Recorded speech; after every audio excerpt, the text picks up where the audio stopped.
Halo selamat malam pemirsa TVRI dimanapun Anda berada. Pemerintah melakukan gebrakan untuk melindungi generasi muda di jagat digital. Indonesia tentunya menjadi salah satu negara pelopor di dunia yang mengesahkan aturan khusus perlindungan anak di ruang digital. Dan fondasi hukumnya ini melalui peraturan pemerintah atau PP Tunas nomor 17 2025. Tentunya ini diperkuat juga dengan aturan teknisnya berupa Permen Komdigi nomor 9 tahun 2026. Langkah ini tentunya patut kita apresiasi secara bersama-sama. Lalu bagaimanakah kemudian implementasi dan juga aturan di tengah tren kenaikan kasus perundungan dan juga ancaman predator seksual serta pornografi anak di media sosial yang meningkat dan apa saja yang kemudian harus diperhatikan dalam penerapannya. Kita akan bahas tentunya dalam dialog Arah Angin TVRI malam hari ini bersama saya Ardianto Wijaya. Kita ambil judul Ruang Digital Aman untuk Anak. Malam hari ini kita tentunya akan berdiskusi bersama dengan sejumlah narasumber di malam hari ini yang sudah bergabung di Studio 7 TVRI. Kita akan sapa satu persatu. Di sebelah kanan saya ada Ibu Ayu Mariati Soliha, Komisioner Komisi Perlindungan Anak Indonesia KPAI. Bu Ayu, Assalamualaikum, selamat malam. Waalaikumsalam, selamat malam. Terima kasih Bu Ayu sudah berkenan hadir di malam hari ini. Di sebelah kiri saya ada Bang Alphonse Tanujaya, pengamat keamanan siber. Bang Alphonse, terima kasih sudah hadir malam hari ini. Salam sehat. Selamat malam. Baik, yang sudah hadir juga di malam hari ini ada Mbak Lisa Marieli Japri yang sudah hadir di studio. Mbak Lisa, silakan, kami persilakan. Terima kasih sudah hadir di malam hari ini, Mbak Lisa. Kami persilakan untuk duduk. Selamat malam. Ya, malam hari ini tentu kita akan bahas terkait bagaimana kemudian komitmen pemerintah hadir untuk melindungi para generasi muda Indonesia. Saya langsung ke Bu Ayu terlebih dahulu. Bagaimana kemudian KPAI merespon terkait dengan peraturan pemerintah melalui PP Tunas yang sering kita bicarakan sebelum-sebelumnya Bu Ayu ya, terkait dengan komitmen untuk melakukan pembatasan kepemilikan akun media sosial bagi anak-anak ini, Bu Ayu. Ya, PP Tunas itu dia lebih makro ya, karena memang berupaya membangun sistem elektronik kita supaya memiliki perspektif perlindungan anak. Dan disitulah memang ada dimensi lain yaitu dunia usaha kita, misalnya para penyelenggara sistem elektronik yang harus menjadi salah satu pion ya untuk membangun perlindungan ini. Nah, penerjemahannya seperti apa? Kadang kan ini ada aturan tapi tidak secara operasional nih agak sulit gitu dilakukan di masyarakat. Aturan teknisnya harus jelas. Aturan teknisnya, maka barulah kita di bulan ini ya, kita sudah punya tuh ada Permen Komdigi nomor 9 tahun 2026 yang itu kemudian menjadi sebuah langkah operasional kita gitu bagaimana PSE ini bekerja. Nah, tentu bagi kami ini sebuah langkah maju ya. Kalau dibilang ini negara non barat gitu ya yang sudah memiliki cara pandang untuk melindungi anak, memaksa berbagai pihak untuk sama-sama kita berjuang untuk memberi perlindungan itu betul. Karena bagaimanapun juga kalau kita konfirmasi di berbagai kasus terutama di KPAI, memang berbagai tindak kekerasan pelanggaran hak anak itu naik sekitar 30% itu berbasis digital. Oke, kasus-kasus apa saja Bu? Mungkin bisa dirinci kepada pemirsa terkait dengan data dari KPAI sendiri yang paling banyak tren kasus yang meningkat ini kasus apa saja di media sosial, ya, betul. Khususnya anak? Pertama memang cyberbully ya, selalu dalam setiap tahun itu ada yang viral tentu dan secara konvensional memang di berbagai daerah ya itu lapor ke KPAI. Itu yang pertama. Yang kedua kita melihat pornografi anak gitu ya. Ini juga sekarang sudah berkelindan dengan AI. Misalnya di kepalanya itu anak ini tapi kemudian bawahnya orang lain. Tapi kan ini karena merasa ini tubuhku, anak ini mengalami situasi yang luar biasa ya. Tidak hanya mungkin takut bertemu orang tapi melihat gadget aja dia sudah memiliki traumatis tersendiri. Kemudian angka kekerasan lain itu pemicunya itu luar biasa memang dari terpapar konten-konten yang itu berasal dari misalnya konten kekerasan, bahkan dari web dark aja anak-anak kita kok bisa ya menerobos itu. Contohnya yang kemarin di tahun 2025 bagaimana ledakan terjadi di satu SMA, itu juga kami melihat dan mengidentifikasi ada salah satu sumber yang memang dia belajar otodidak gitu ya untuk masuk di website tertentu yang itu di dalamnya adalah ternyata konten yang begitu besar terkait kekerasan. Belum lagi mungkin praktek kekerasan seksual ya, salah satu pemicu anak sebagai pelaku itu juga melihat bagaimana dia terpapar mudahnya akses pornografi gitu.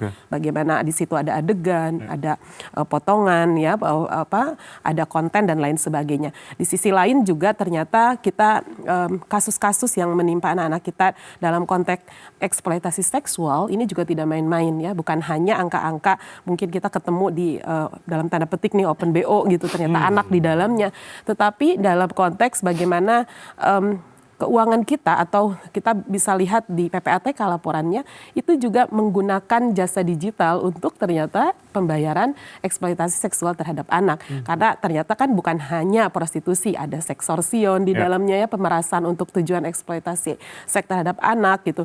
Bahkan di dalamnya juga ada seks child grooming dan lain sebagainya. Nah ini yang kemarin juga heboh Betul, itu ramai agak meningkat ya di publik ya. Nah inilah yang saya lihat bentuk-bentuk yang tidak hanya bisa diintervensi secara konvensional gitu ya. Misalnya negara harus hadir, itu kita sudah ngomong sejak 10 tahun lalu. Keluarga harus mampu digital parenting dan digital communication dengan anak, itu kita sudah lama sekali. Tapi bagaimana membangun sebuah kekuatan bahwa negara berkolaborasi langsung dengan penyelenggara sistem elektronik, itu yang sampai saat ini kita lakukan langkah-langkah baik itu regulasi maupun juga sinkronisasi dan apa yang harus dilakukan secara kolaboratif. Nah di sini tentu dua aturan ini yaitu PP Tunas dan Permen Komdigi ini diharapkan. Kan itu kita masih berharap. Kita tes tanggal 28 nanti ya. Seperti apa nanti implementasinya? Di 28 gitu ya? Maret. Ini yang tentu menjadi perangkat bagi kita. Kalau boleh dikatakan perang algoritma, kata Bu Menteri ya, Menkomdigi. Ini bagian alat-alat yang kita sudah peroleh sehingga implementasinya betul.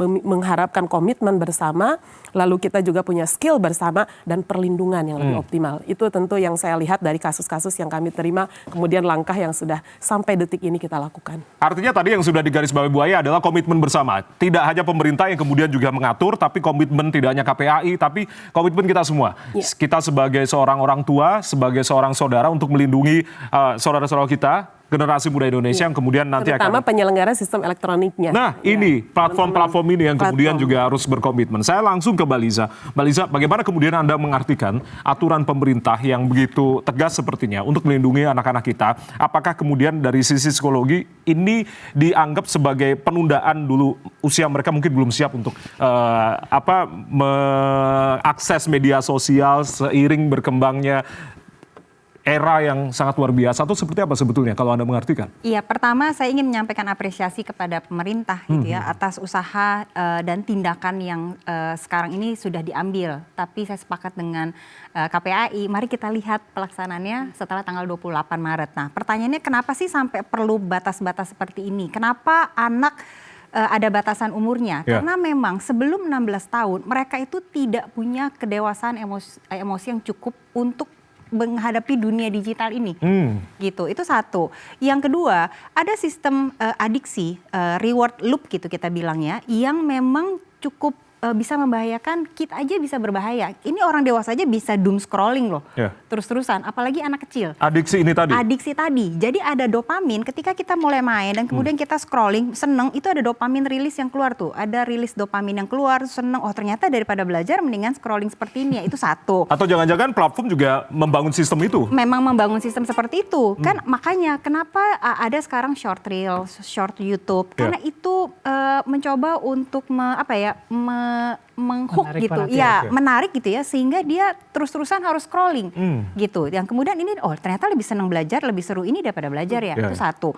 Belum lagi kalau mereka sudah punya akun medsosnya sendiri, ketika kemudian dapat likes, dapat follower, ada komen, itu dopamin semua tuh, yang membuat dia tidak bisa membedakan apakah ini kritik atau pujian yang benar atau tidak. Kenapa? Karena tadi bahwa sistem otak analisa berpikir bijaknya itu belum berkembang secara matang. Jadi secara neuroscience, ilmu otak gitu, ilmu syaraf, pada saat di bawah umur 16 tahun, perkembangan otak analisa anak itu belum berkembang secara sempurna. Kapan sempurnanya? Secara penelitian juga itu bahkan baru mulai berkembang itu 22 tahun ke atas loh. 22 tahun ke atas? 22 tahun ke atas. Baru benar-benar, karena itu early adulthood. Baru benar-benar menetap nanti sekitar 25, 26. Ini kalau kita asumsikan semua berjalan dengan normal ya. Tidak ada kerusakan organik otak, fungsi keluarga sekitarnya juga merespon dan memberikan stimulus yang baik seperti itu. Nah, di bawah 16 tahun yang paling banyak berkembang sebenarnya apa? Itu yang paling banyak berkembang adalah otak emosi yang lagi istilahnya tuh berkembang dengan sangat pesat.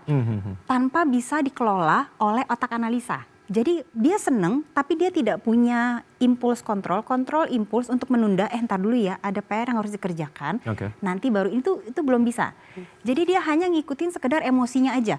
Kalau lagi seneng dia scrolling, ya scrolling aja terus. Kalau dia rasanya punya attachment, kelekatan tertentu dengan gadgetnya, ini aja terus, tanpa dia bisa diimbangi dengan otak bijaknya tersebut. Nah, ini yang sebenarnya berbahaya.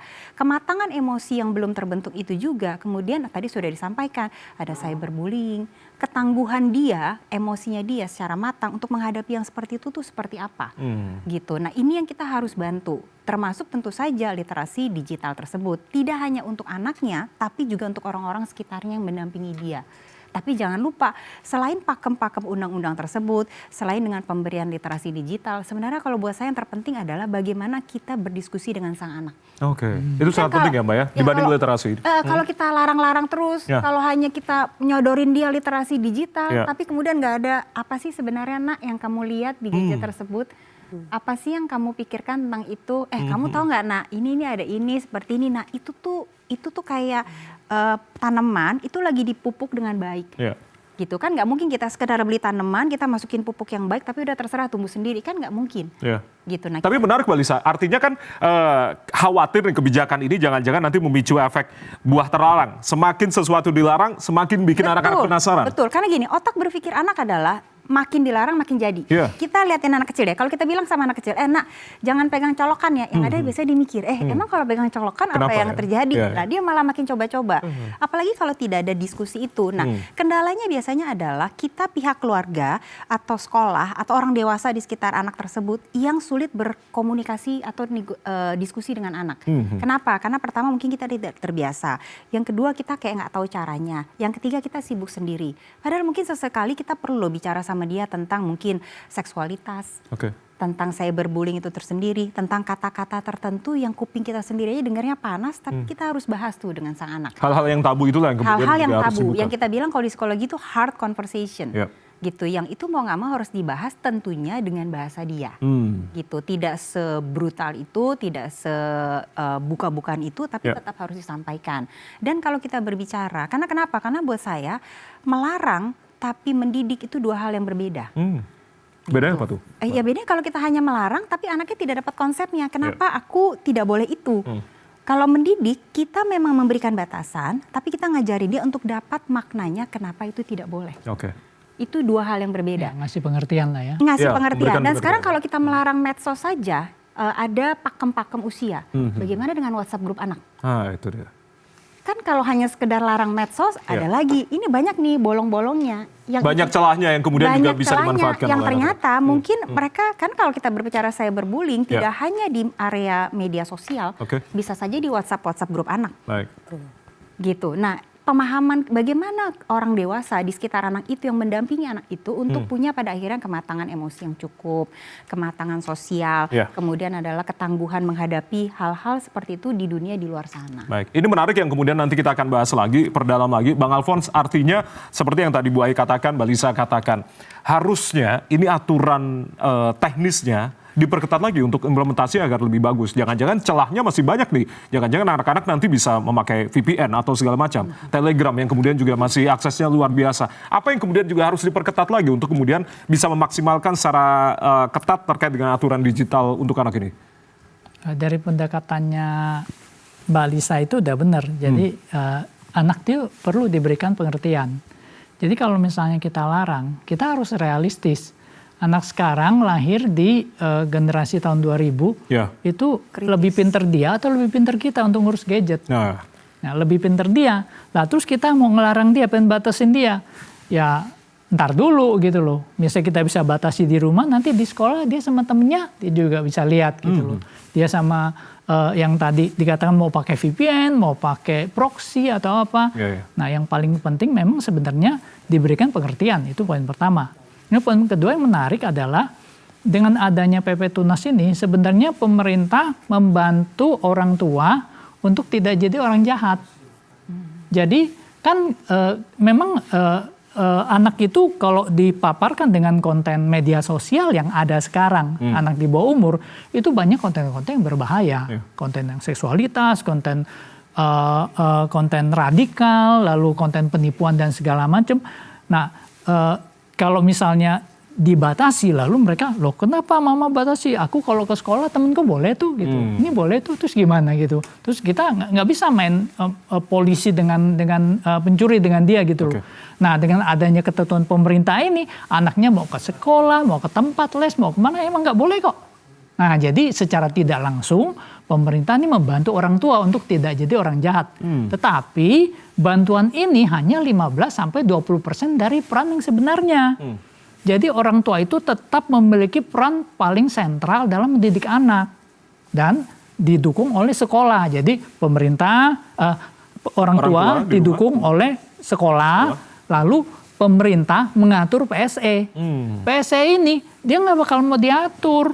Dia profit motif. PSE yang di dunia ini yang FANG, yang grup-grup yang Meta dan kawan-kawan itu, mereka otaknya cuma profit motif. Kalau bisa dapat keuntungan udah, kalau ada kerugian dia sedikit tutup mata gitu.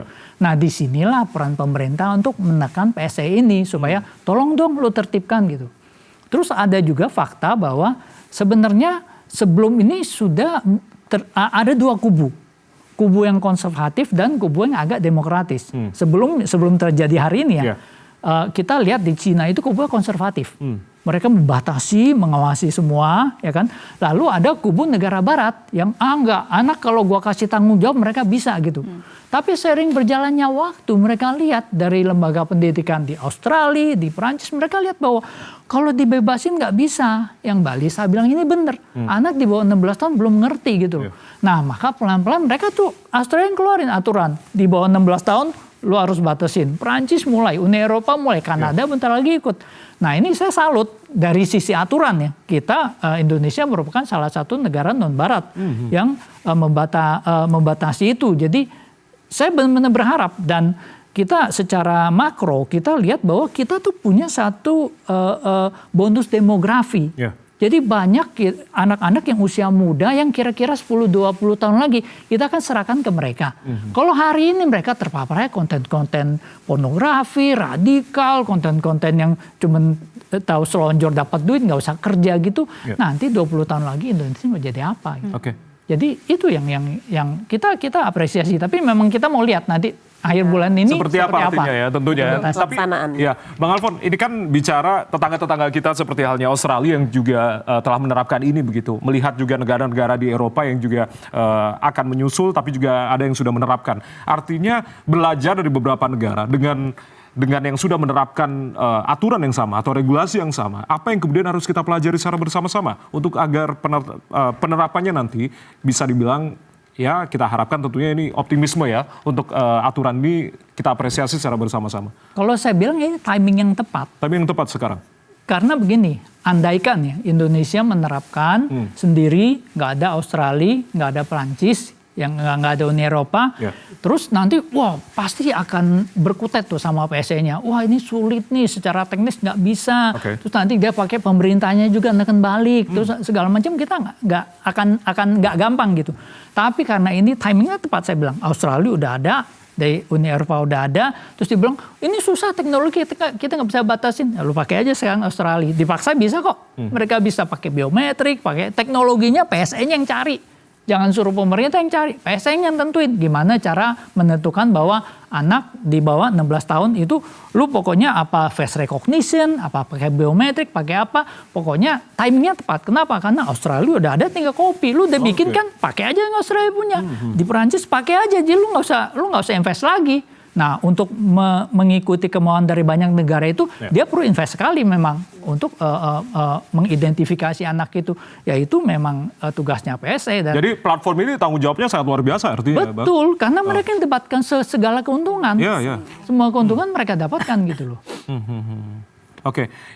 Tapi kemudian pemerintah artinya apakah kemudian bisa menekan dari para platform ini artinya terkait dengan sanksi-sanksi yang akan dilakukan ketika melanggar nantinya? Kita melihat dari pengalaman. Jadi kemarin waktu demonstrasi ya kan sempat kan ada pengumpulan massa yang masif apa. Terus ada satu platform yang katakan karena live jadi orang ngumpul untuk membuat kekacauan. Mereka suka rela bilang saat ini kita nonaktifkan dulu live ya kan sehingga orang nggak bisa mengumpulkan massa. Nah itu mencerminkan ada satu komunikasi yang baik antara pemerintah dengan PSE. Jadi Jadi kalau bayangkan pada saat ramai-ramai gitu, dari pemerintah yang bilang, nggak boleh ada live, nggak boleh ada apa, orang malah makin antipati, malah cari cara gitu. Tapi ini platform yang nonaktifkan, nah artinya kita apresiasi itu. Nah lalu yang kemarin dari Bu Menteri nyamperin salah satu kantornya Meta, ya kan? Itu kan nggak ada urusannya sebenarnya secara organisatoris, apa hubungannya ini Meta perusahaan di luar dari Komdigi kan kementerian, tetapi itu adalah komunikasi yang baik. Saya bilang kenapa? Ini tuh kayak udah SP1, SP2 gitu. Kenapa? Karena sebelumnya dari Komdigi menginformasikan, mereka udah komunikasikan ini ada patch yang melanggar apa, tapi dicuekin, ada pelanggaran dicuekin, udah. Nah lalu sekarang Menteri datang, ya kan, semuanya udah lihat, ya kan. Kalau kamu masih cuekin juga, ya kan, kalau misalnya diambil tindakan tegas, walaupun kita semua, kita banyak pakai Instagram, pakai Facebook, pakai TikTok jualan itu, tapi kita lihat bahwa ini dia udah komunikasi loh, Ibu Menterinya bahkan udah merendahkan dirinya, datang ke kantornya tuh. Peringatan sudah berapa kali dilakukan berapa kali gitu. Gara-gara begitu lu masih bandel, diblokir kita bisa maklum. Nah, kecuali tanpa babu main blokir ya kita bisa pertanyakan juga. Jadi cara komunikasinya kita lihat cukup baik dan perlu dibina seperti itu. Ya, kita masih bahas tentunya terkait dengan bagaimana nantinya implementasi dari kebijakan atau regulasi ini akan dilakukan, pembatasan terhadap media sosial anak-anak untuk melindungi para generasi muda kita. Usai jeda, saudara, kita akan kembali tetaplah bersama kami di Arah Angin TVRI. Kami kembali saat lagi.